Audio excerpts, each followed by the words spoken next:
அமைப்பு செயலாளர், நம்மளுடைய வணிகர் சங்கத்தினுடைய மாநில பொறுப்பாளர் அண்ணன் புதுமண மல்லிம் அவர்கள் பேசுவார்.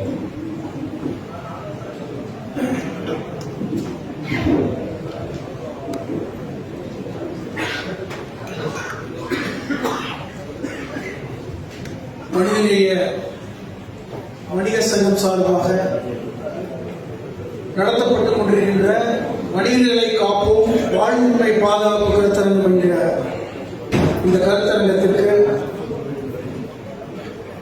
தலைமையேற்று இந்த கருத்தரங்கத்தை நடத்தி கொண்டிருக்கின்ற அன்பு சகோதரர் மனிதநேய வணிகர் சங்கத்துடைய மாவட்ட வர்த்தக அணி செயலாளர் அப்துல் முனாஃப் அவர்களே,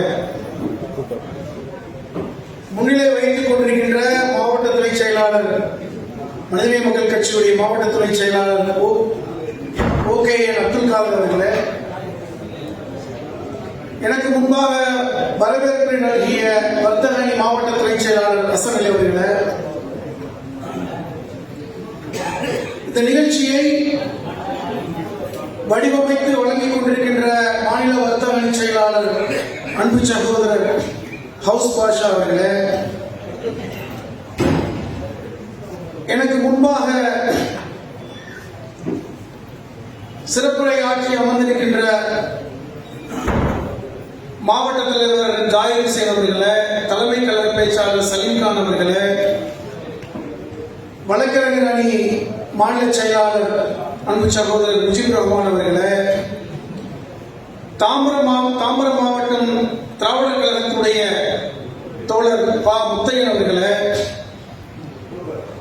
இளைஞர் அணி மாநில செயலாளர் தமிழ் அன்சாரி அவர்களே, வர்த்தக அணி பொருளாளர் ஷேக் தாவூத் அவர்களே, முகமது சுலைமான் அவர்களே, பகுதி வர்த்தக அணி நன்றியாளர் இருக்கின்ற அசாலின் அவர்களே, இங்கு வந்திருக்கின்ற வணிக பெருமக்களே, அன்பு சகோதர சகோதரிகளே, எனக்கு முன்பாக மிகப்பெரிய நீண்ட உரையாற்றி அமர்ந்திருக்கின்ற தாம்பரம் பகுதியுடைய செல்லப்பிள்ளை, மனிதநேய மக்கள் கட்சியுடைய மாநில துணை பொதுச் செயலாளர், தாம்பரம் மாமன்ற உறுப்பினர் தாம்பரம் யாக்கூப் அவர்களே, உங்கள் அனைவருக்கும் எல்லாம் வல்ல அல்லாஹ்வின் பெருங்கருணை பொழியப்படட்டும் என பிரார்த்தித்தவனாக இந்த வணிகர் சங்க கருத்தரங்கத்தில் எனக்கு முன்பாக பேசிய யாக்கூப் அவர்கள் இந்த லோக்கல் இஷ்யூவை பேசுறதுனால நீங்க எல்லாம் ரொம்ப ஒரு கனெக்ட் ஆகிட்டீங்க அப்படிங்கிறது நான் பார்த்தேன். பொதுவாக ஒரு இந்திய அளவில் விஷயங்களை பேசுறதா இருந்தாலும் சரி, சர்வதேச விஷயங்களை பேசுவதை காட்டிலும் லோக்கல் பாலிடிக்ஸ், லோக்கல் இஷ்யூ பேசும்பொழுது ஒரு கனெக்ட் வரும். அப்படிப்பட்ட ஒரு கனெக்ட்ல இருக்கின்ற உங்களை நான் மீண்டும் இந்த கருத்தரங்கத்தினுடைய சாராம்சத்துக்கு கொண்டு வந்து சில கருத்துக்களை முன்வைக்க என்பது ஒரு சவாலான விஷயம்தான். இந்த மனிதநேய வணிகர்களை காப்போம். நான் மனிதநேய வணிகர்கள் என்றே சொல்றேன். ஏனென்றால் வணிகர்கள் என்றாலே மனிதநேய மிக்கவர்கள் என்ற கருத்து எனக்கு. நீங்க வயல்கள்ல விவசாயம் செய்வாங்க, பல்வேறு தானியங்களை வந்து விதைப்பாங்க. ஆனால் அந்த விவசாய வளர்ச்சிக்கு என்று ஊடு பயிர்களையும் விதைப்பார்கள். அந்த ஊடு பயிர்கள் தான் வணிகர்கள். இந்த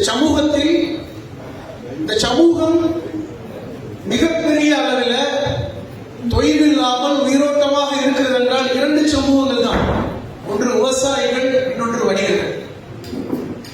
விவசாயிகள் உற்பத்தி செய்கிறார்கள், வணிகர்கள் அதை விற்பனை செய்கிறார்கள். இந்த இரண்டு சமூகமும் அவருடைய வேலையை ஒழுங்காக செய்யவில்லை என்றால் ஒட்டுமொத்த சமூகமும் சந்தித்து போய்விடும். இந்த வணிகர்கள் சட்டம் என்று ஒரு 3 விதமான சட்டங்களை கொண்டு வந்த பொழுது இந்தியாவை அப்படி ஸ்தம்பித்து போச்சு. ஆனால் வணிகர்களை நோக்கிய இந்த கடினமான காலத்திற்கு யாரும் பொருள் கொடுப்பதில்லை. காரணம் என்னவென்றால் தெருவோரத்தில் வணிகம் செய்கின்ற அகமதுபாயும் அண்ணாமலையும் வணிகர் தான், அம்பானியும் அதானியும் வணிகர் தான். அதான் இந்த பிரச்சனை. இவர்கள் எல்லோரையுமே வணிக சமூகத்தில் வச்சிருக்காங்க. ஆனால் அதிகமாக பாதிக்கப்படுவது இந்த சிறு வணிகர்கள் தான். இன்றைய காலம் என்பது ஒரு கார்ப்பரேட் காலம். இந்த சிறு வணிகர்களை பத்தி தான் நிறைய பேர் பேசினாங்க. எனக்கு முன்னாடி பேசின அத்தனை பேரும் சிறு வணிகர்களை பத்தி பேசினாங்க. குறிப்பா தாம்பரம் பகுதியில் இருக்கின்ற பிரச்சனை, தெருவோர வியாபாரிகளுக்கு உள்ள பிரச்சனை, எவ்வளவு சவால்களை சந்திக்கிறது, எவ்வளவு பிரச்சனை. வியாபாரம் செய்வதே ஒரு சவால்.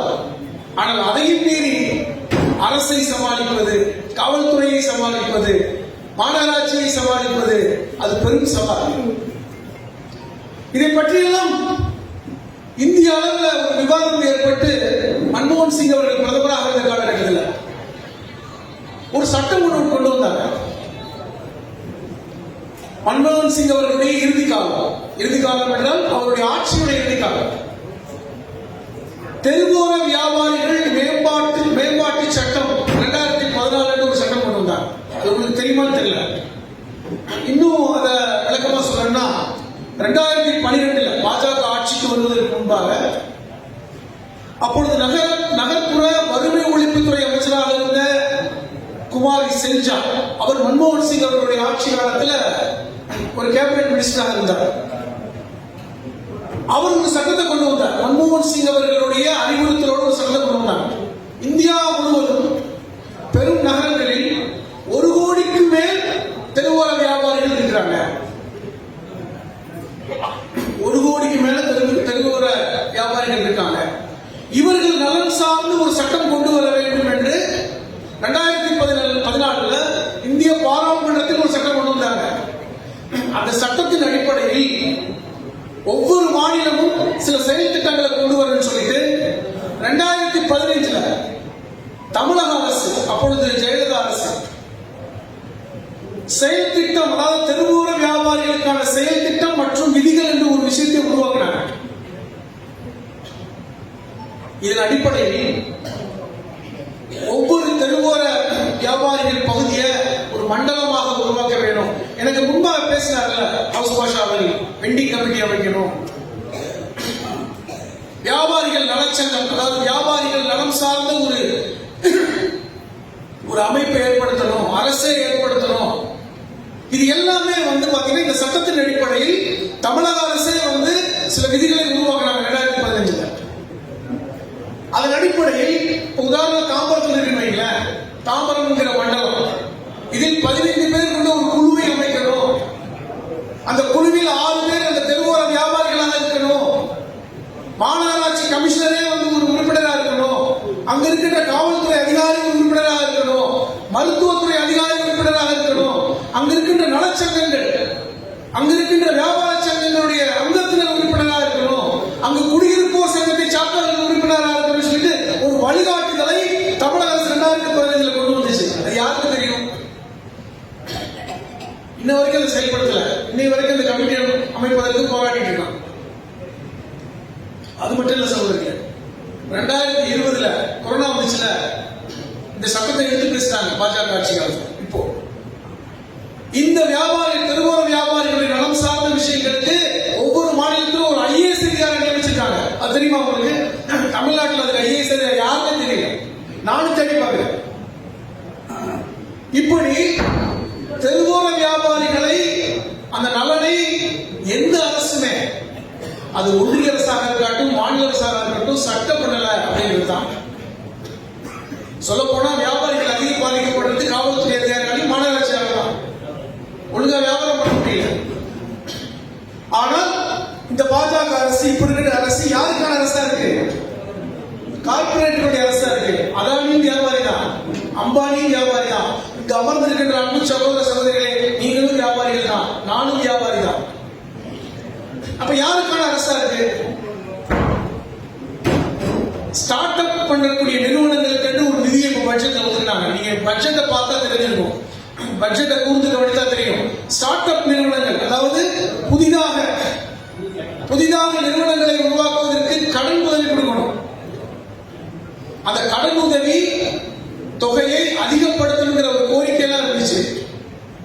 ஆனால் அதனுடைய கடந்த முறையை விட இந்த முறை இந்த ஸ்டார்ட் அப் நிறுவனங்களுக்கான பட்ஜெட்டை 20,000 கோடியிலிருந்து 10,000 கோடியாக குறைத்து வைத்திருக்கிறது இந்த அரசு. ஆனால் அதே நேரத்தில் இந்த கார்ப்பரேட் நிறுவனங்களுடைய கடனை தள்ளுபடி செய்திருக்கிறது இந்த அரசு. ஒன்று தெரிந்து கொள்ளுங்கள், இந்தியாவுடைய கடன் முதல்ல தெரியும். உங்களுக்கு தெரியுமா எவ்வளவு கடன் இருக்குது? இந்தியா சுதந்திரம் அடைந்த காலத்திலிருந்து இந்த தகவலை நீங்க தெரிஞ்சுக்கணும். 2014 வரை பாரதிய ஜனதா கட்சி ஆட்சிக்கு வரும் வரை இந்தியாவுடைய கடன் 50 லட்சம் கோடி, 55 லட்சம் கோடி. இன்னைக்கு இந்தியாவுடைய கடன் 155 லட்சம் கோடி.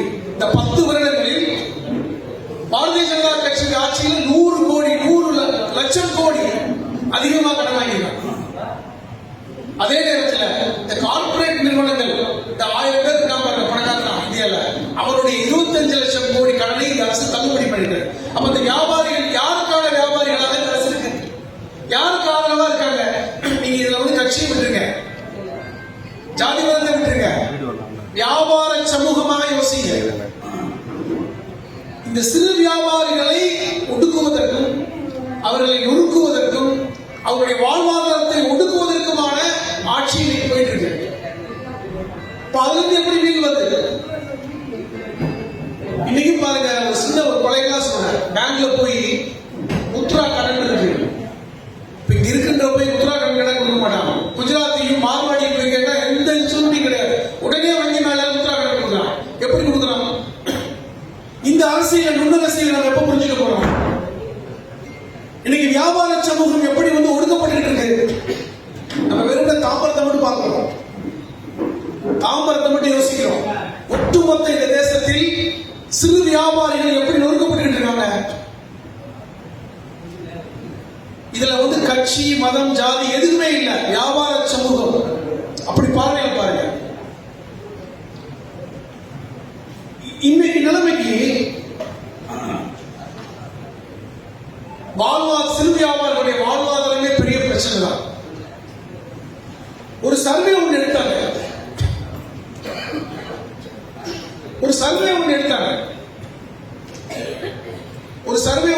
சமீபத்தில்.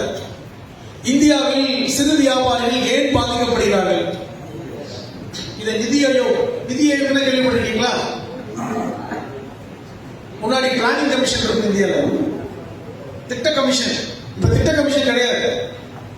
காரணம், திட்ட கமிஷனில் ஒவ்வொரு மாநில முதல்வர்களும் உறுப்பினராக இருப்பாங்க. அதை தூக்குறதுக்காகவே திட்ட கமிஷன் க்ளோஸ் பண்ணாங்க 2014. இந்த விவரம் தயவுசெய்து புரிஞ்சுங்க. அந்த நிதி ஆயோக் வெளியிட்ட தகவல்ல இந்தியாவில் சிறு வியாபாரிகள் எதற்காக பாதிக்கப்படுகிறார்கள் அப்படிங்கிற சர்வேல 10 விஷயத்தை சொன்னாங்க. இதான் காரணம், சிறு வியாபாரிகள் கார்ப்பரேட்டுகளால் ஒடுக்கப்படல, கார்ப்பரேட் நிறுவனங்கள் வராதனால சிறு வியாபாரிகள் பாதிக்கப்படல. இந்த 10 காரணம் தான் அப்படின்னு சொல்லி ஒரு காரணத்தை சொன்னான். அது ஒரு நியாயமாக இருந்தாலும் அவன் கார்ப்பரேட்டை காப்பாற்றுவதற்காக சொன்னான். ஃபர்ஸ்ட் காரணம் மூலதனம். வியாபாரம் பண்றவங்களுக்கு மூலதனம் இல்லை. அதுக்காக என்ன சொன்னாங்க? எனக்கு முன்னாடி பேசுற சகோதரர்கள் சொன்னாங்க, வட்டி வாங்குறாங்க. மீட்டர் வட்டியிலிருந்து என்னென்னமோ வட்டி ஹராம் என்று இஸ்லாம் சொல்கிறது. கடன் வாங்குறது தெரியாது, கடன் வசதி எப்படி வாங்குறதுன்னு தெரியாது. வங்கியில போனா கடன் கொடுப்பதில்லை. ஒரு சாதாரண ஏழை வியாபாரிக்கு 50,000 கடன் வாங்கி கட்டவில்லை என்றால் அவனை குடும்பத்தோடு அசிங்கப்படுத்துவாங்க. ஆனா பெரும் பணக்காரர்கள் ஆயிரக்கணக்கான கோடியை கடன் வாங்கிட்டு ஓடி போயிடுவான். அவனை பத்தி பேச்சே இல்லை. விஜய் மல்லையா போன்றவர்கள், சோக்சி போன்றவர்கள் இன்னைக்கும் இங்கிலாந்துல ஜாலியா இருக்காங்க. அவருடைய கடன் எல்லாம் 12,000 கோடி 20,000 கோடி. அதை பத்தி வங்கிகள் கவலைப்படுவதில்லை. அவர்கள் அதை ரைட் ஆஃப் பண்ணிட்டாங்க, தள்ளுபடி பண்ணிட்டாங்க. ஆனால் சிறு வியாபாரிகளுடைய கடன் எப்பொழுதுமே தள்ளுபடி செய்யப்படுவதில்லை. அப்போ மூலதன பிரச்சனை. இப்ப இவர்களுக்கு மூலதனம் யார் கொடுப்பது? அரசு கொடுக்கணும்.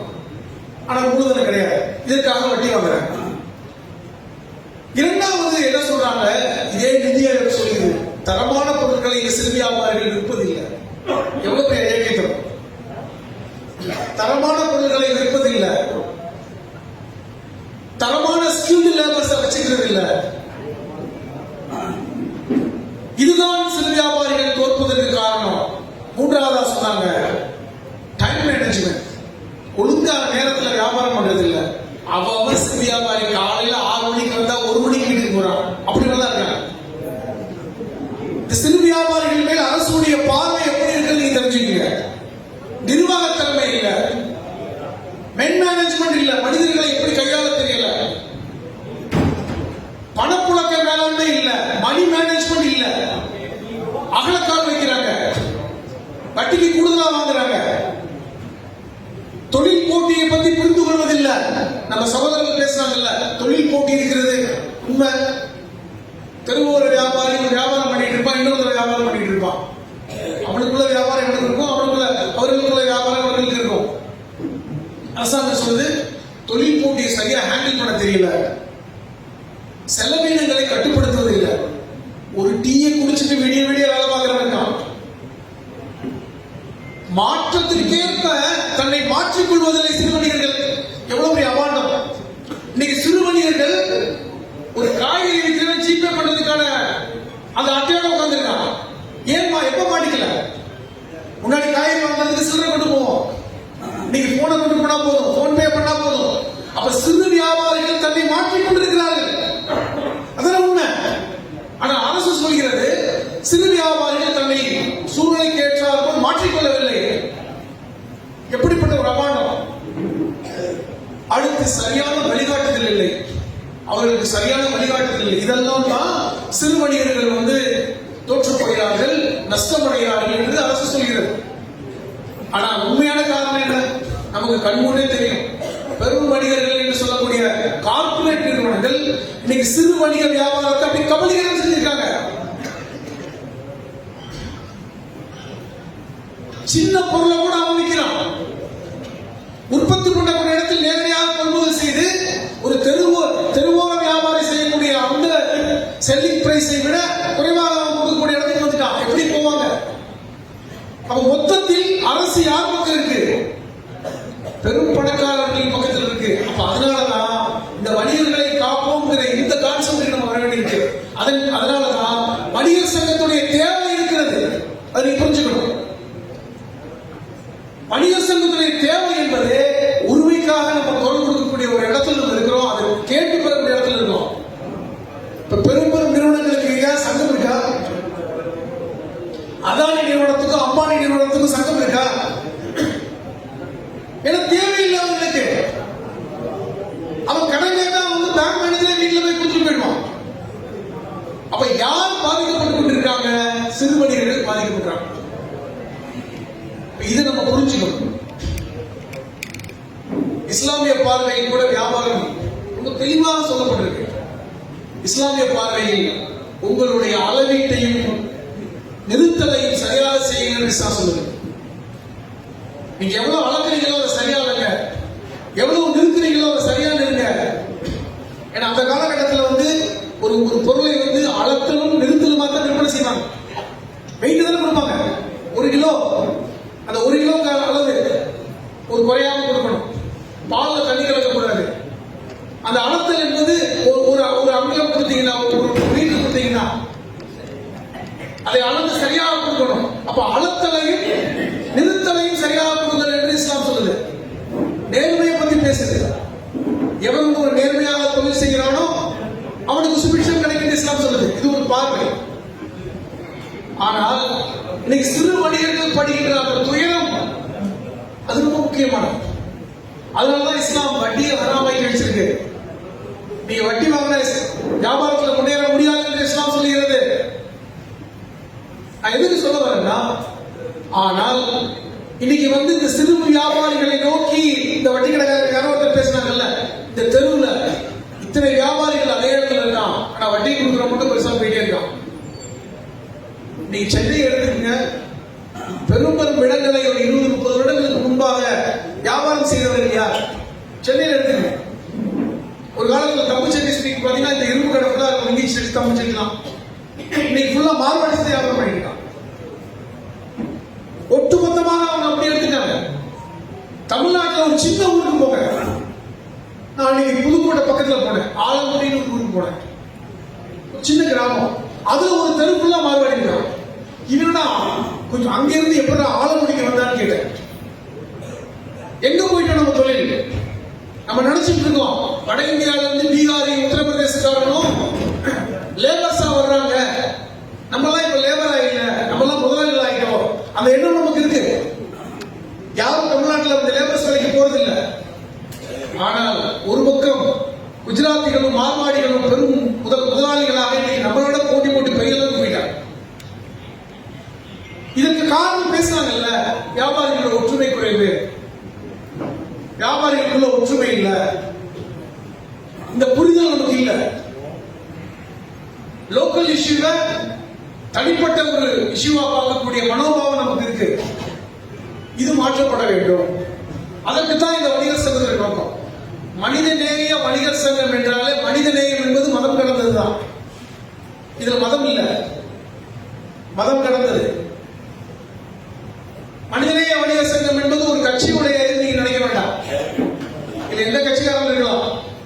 சகோதரர் சொன்னார்ல, திராவிடர் கழகத்துடைய தோழர், நானும் இந்த அமைப்பின் உறுப்பினர் என்று சொன்னார். நோக்கம் அதுதான். மனிதர்களாக இணைவோம், ஒன்றிணைய வேண்டும் என்பதுதான். உலகத்திலே வேலை கேட்காமல் நாங்கள் வேலை கொடுக்கிறோம் என்று ஒரு சொல்லி இந்த சமூக மனித சமூகம் தான். எல்லா இடத்துலையும் வேலை கொடுன்னு கேட்பாங்க அரசாங்கத்தில்.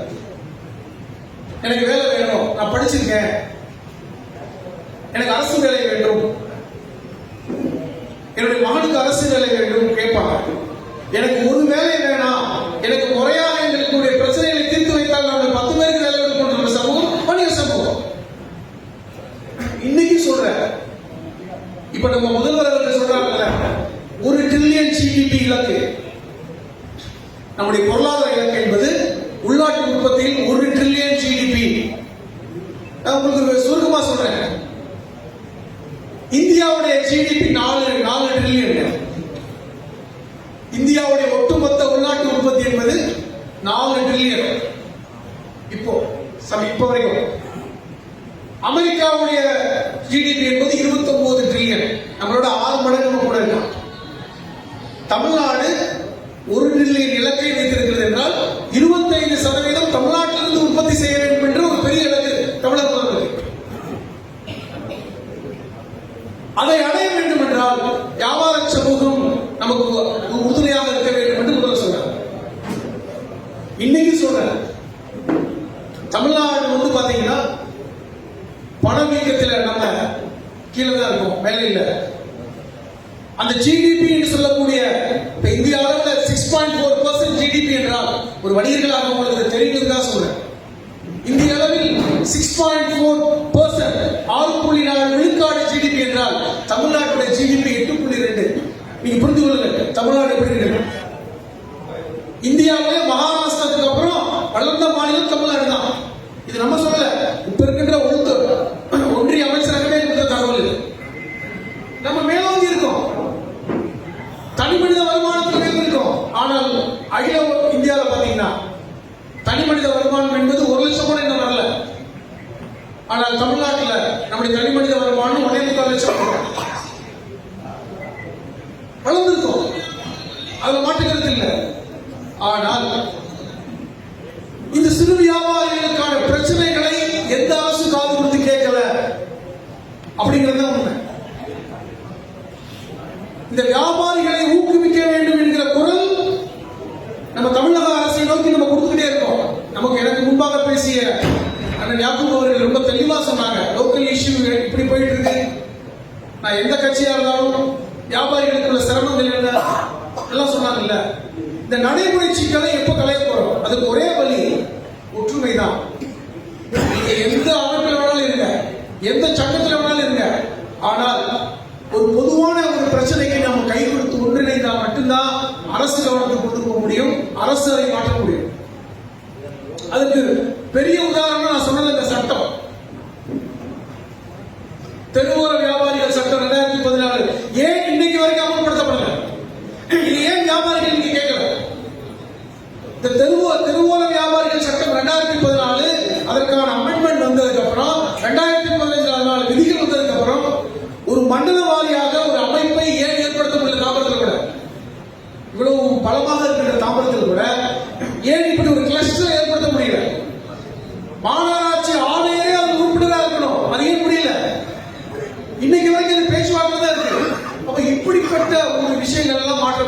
முதல்ல. அதற்கு வியாபாரிகளுக்கு இந்த புரிதல் இருக்க வேண்டும், அடிப்படை புரிதல் இருக்க வேண்டும். வங்கியில கிடைக்கிற லோனை பத்தி தெரியணும், டிக்ல வாங்க முடியுமா தெரியணும், முத்ராவம்னா என்னன்னு தெரியணும். வட்டி கடைக்காரங்க போய் விழுந்து மீட்டர் வட்டிக்கும் எனக்கு அந்த என்ன வட்டின்னு தெரியல, அந்த மாதிரி வட்டிகள்லாம் இருக்குல்ல, அது போய் விழுந்து தங்களுடைய வருமானத்தின் பெரும்பகுதியை வட்டி கடைக்காரங்க கொடுத்துட்டு போறாங்க. அது நிறுத்தப்படணும். அப்பொழுதுதான் நம்மளுடைய செழிப்பு ஏற்படும். ஆகவே அன்பு சகோதரிகளே, இந்த மனிதநேய மக்கள் கட்சியுடைய இந்த வணிகர் சங்கத்துடைய பொறுப்பாளர் என்கிற முறையில சில விஷயங்களை பேச நினைக்கிறேன். மனிதநேய மக்கள் கட்சியுடைய ஒரு அங்கம் தான் மனிதநேய வணிகர் சங்கம் என்றாலும் கூட, மனிதநேய வணிகர் சங்கத்தில் உறுப்பினர் ஆவதற்கு நீங்கள் கட்சியில உறுப்பினர் ஆக வேண்டிய அவசியம் இல்லை. நீங்க மனிதநேய மக்கள் கட்சியில உறுப்பினர் ஆக வேண்டிய கட்டாயம் இல்லை. அதற்கு தனி காடு தனி குடிதான். இந்த சங்கத்திற்கு அனுசரணையாக அமைப்பு இருக்கு, கட்சி இருக்கு. ஆனால் இது ஒரு இண்டிபெண்டன்டாக சுதந்திரமாக செயல்படக்கூடிய ஒரு அமைப்பு, ஒரு சங்கம். இது அணியின் சொல்வதற்கு விரும்பல. எல்லாரும் கட்சியுடைய அணி, மனிதநேய வணிகர் சங்கம் என்பது என்னுடைய அணி அப்படிலாம் இல்லை. மனிதநேய வணிகர் சங்கம் என்பது ஒரு தனி அமைப்பு. அதற்கென்று நம்ம தனியாக ரிஜிஸ்டர் பண்ணிருக்கோம். ஆனால் தலைவராக பேராசிரியர் அவர்கள் இருந்தாலும் இந்த அமைப்பு தனியாக செயல்படுது. இது உறுப்பினராக நீங்க கட்சியில உறுப்பினராகி தான் வரணும் இல்லை, தனியாக உறுப்பினர் கார்டு கொடுக்கிறோம். இரண்டாவது, இதுல ஜாதி மதம் பார்ஷியாலிட்டி எதுவும் இல்லை. அந்த பகுதியில் நடக்கிற பிரச்சனைகளுக்கு மனிதநேய வணிகர் சங்கம் தொடர்பு இருக்கும். அந்த பகுதியை சார்ந்தவர்கள் அங்கத்தினராக இருக்கணும். மூன்றாவதாக, இந்த வணிகர் சங்கத்தை பொறுத்தவரை தமிழ்நாடு முழுவதும் 48,000 உறுப்பினர் இருக்கிறதா சொன்னாங்க மாநில செயலாளர். ஒரு உதாரணம் சொல்றேன்.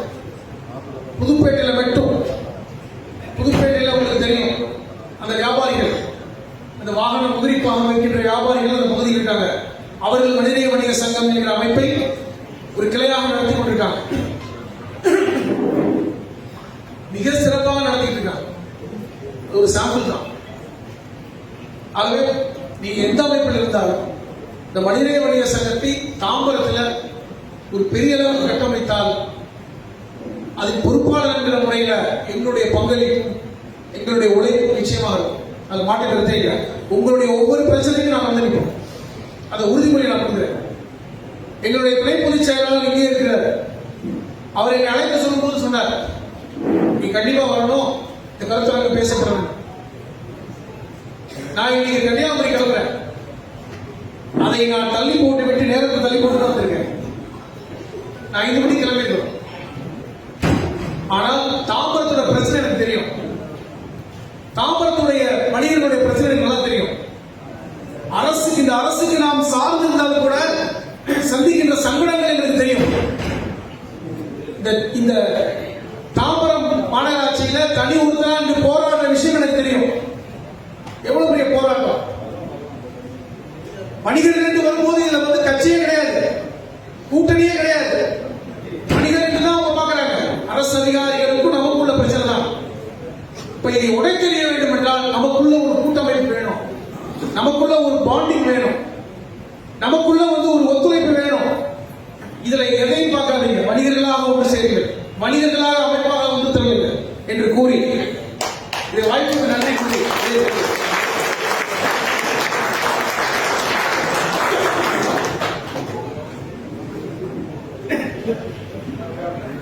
வணிகர்